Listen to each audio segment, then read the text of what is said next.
Sophie Hardy and the Battle of the Myriad by M.R. Dale, narrated by Leona Hall. Chapter 8, Could Have Gone Better. Having arrived in Sophie's bedroom, the now three of them walked into the living room and saw that neither Lizzie nor Mum had moved, and that Lizzie didn't appear in the slightest bit fazed by the inexplicable appearance of Yasmin. She just continued watching the television and didn't bat an eyelid. Sophie settled herself on the floor of the living room, while Yasmin, Clara and Lizzie crowded onto the settee. Amelia stayed zoned out on the chair, completely oblivious to anything around her, including the fact that Yasmin was in full school uniform. "Have you been to Scope?" Lizzie asked. Clara tutted and rolled her eyes.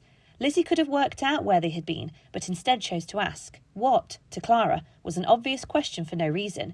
"Yes, but Alton King is going to make a speech about the incidents last week, apparently," Sophie retorted, hoping that would satisfy her sister's curiosity and alleviate Clara's annoyance. "At Scope?" Lizzie asked again. "Yes," Clara snapped back. "Do you really need every detail?" Sophie rolled her eyes and took the remote from the top of her sister's leg. She then proceeded to put the news channels on. On the screen was a reporter standing in front of the very building that Sophie, Clara and Yasmin had just left. Scope to the girls, but shadow to everyone else. It was starting to look a little run down, as it would if nobody ever went through the front door. There were weeds growing at the base of the door frame and dirt all over the windows. Somebody had even graffitied words on the wall that Sophie had heard her mum say before, but only had a sneaking suspicion of what they actually meant. The reporter began speaking. "We are just awaiting the imminent arrival of Shadow founder, Alton King, to the podium to answer the many questions about the events last week. Many millions of people have held him and his company responsible for either the disappearance of loved ones or the sudden ageing of their children. Mr. King has not been seen in public for weeks, and many believe this is a sign that he is guilty of manipulating people into buying an internet implant." Sophie tutted and shook her head, knowing that this wasn't the case. However, the mentioning of loved ones going missing made her stomach start to do somersaults. But then she thought about the problem of possibly getting agents back to help rectify the situation, and it went away again. "Has there been a fall in people using this product in the aftermath of what's happened?" the anchor woman in the newsroom asked the on-the-spot reporter. "No. If anything, the use of the internet implant has gone up in the days after it. Experts have put this down to people wanting to track down people who have gone missing, wanting to share a dramatic story that they have, or people seeking safety online in fear of another attack." "But that doesn't make sense," Sophie said, deciding that she would voice the opinion she had been holding for the last week to anyone that was listening. If people don't trust the device or the people that make it, then don't use it. They will criticise the company and what they're doing, but they won't form any sort of real protest because it would inconvenience them too much. Nobody else really moved or was even listening to what Sophie was trying to say. As a result, Sophie kept her thoughts to herself from then on, as they clearly weren't being appreciated. Could this be as a result of the failure to deliver the internet implant for children that was promised in a press conference a few weeks ago at the school in the Midlands? The anchorwoman asked. "That's unknown," the on-the-spot reporter replied. "That was believed to have been put on hold after the collapse of the girl being implanted." All eyes turned to Sophie, but it was Yasmin that offered a comment. "They don't use your name anymore." Sophie felt very relieved by this. She hadn't intended to be famous at all, and the time that she was being talked about and spotted was horrible, and she was now very glad that she was no longer being named in the media.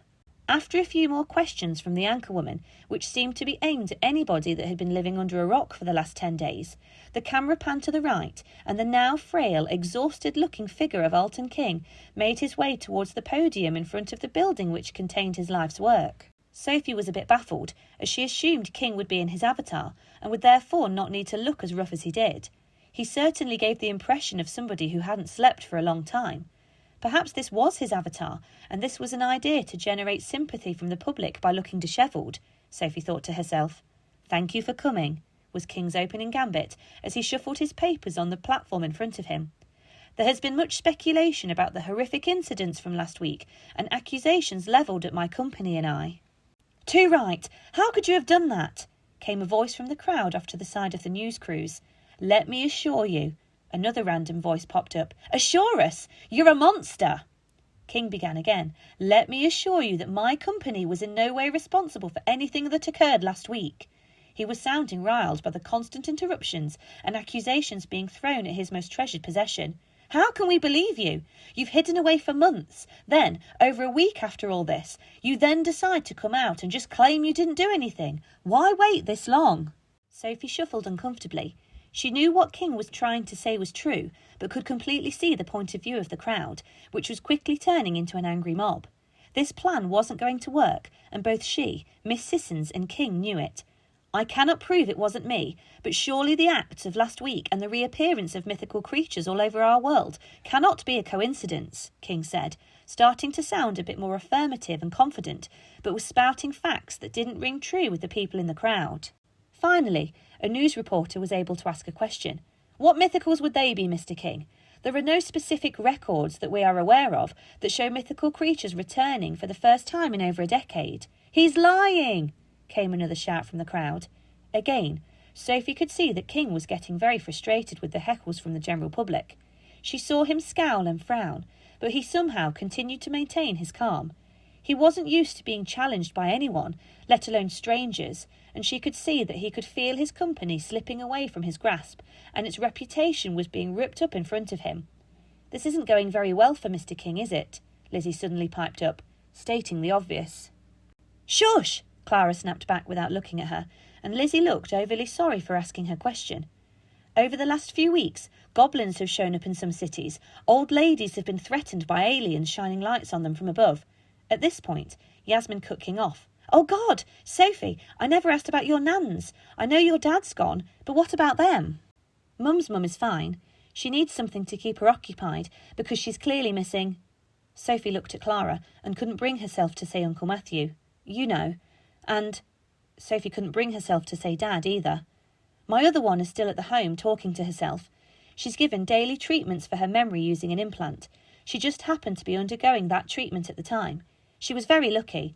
Other old people in the home vanished right in front of the nurses."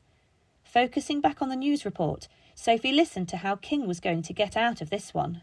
"But they were all just rumours invented by people who wouldn't be believed." A news reporter responded to King's claim. "No, they are much more than that. The mythicals are back and ready to terrorise us all again. People just don't want to look around and—" King went to say that people were spending too much time looking at a screen, but understandably changed what he was about to say. King's last sentence was met with silence by everyone listening. They were all in complete denial and disbelief at what he had just said. "Where's your proof?" was the first thing to get shouted up. "Give me time," King responded. "More time," came another heckle. "Just let me prove it to you." King began to struggle again. This conference clearly hadn't gone down with the crowd the way he had wanted it to. He so desperately and accurately wanted to pin the incidents on the mythicals in order to hold up his beloved company that he was getting frantic. "And what do we do with our implants until then, Mr. King?" asked a reporter. "Are they safe to be used?" "Of course they are," King began. "Don't patronise us," came the most aggressive shout yet. "How do we know that they're safe?" "Sir, have you in particular had any difficulty using your implants since last week?" King retorted, finding his feet again. He knew he could win this argument. "No," came the reply. "And that is how it will continue," King answered. Murmurs from the crowd implied that they also hadn't had any trouble with their device in the last week and a half. "Give me time to prove to you that mythicals have returned and are responsible for this. Your devices are perfectly safe." Trying to think neutrally, Sophie tried again to make a point to the others. Why don't people take them out if they're that concerned? Or is the online world that important to them? "People are pathetic," Sophie said, and she couldn't help but look over at Amelia, still completely zoned out and oblivious to the world around her. Again, Sophie's comments were met with mere shrugs or grunts from the other girls. Sophie began to question slightly how much drive the others had and what would happen if she wasn't there, but the thought quickly passed. "See, King has the same idea as me. If he gets a mythical for everyone to see, then they will believe him," Lizzie said, seemingly quite proud of herself. "Has he got one locked up somewhere?" The other three girls turned and looked at each other and all leapt up from their seats as they all realised the same thing after what Lizzie had said. Suddenly the news report faded into insignificance as Sophie, Clara and Yasmin all assumed they knew what King was going to do. "I'll get to the Encantado," Clara blurted out.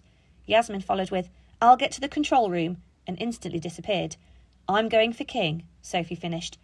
As Sophie left the room, she heard Lizzie ask, "Can I help?" Later, Sophie thought to herself, and the press conference continued with now just Lizzie watching all alone, and Amelia lying in the chair next to her, still completely unaware.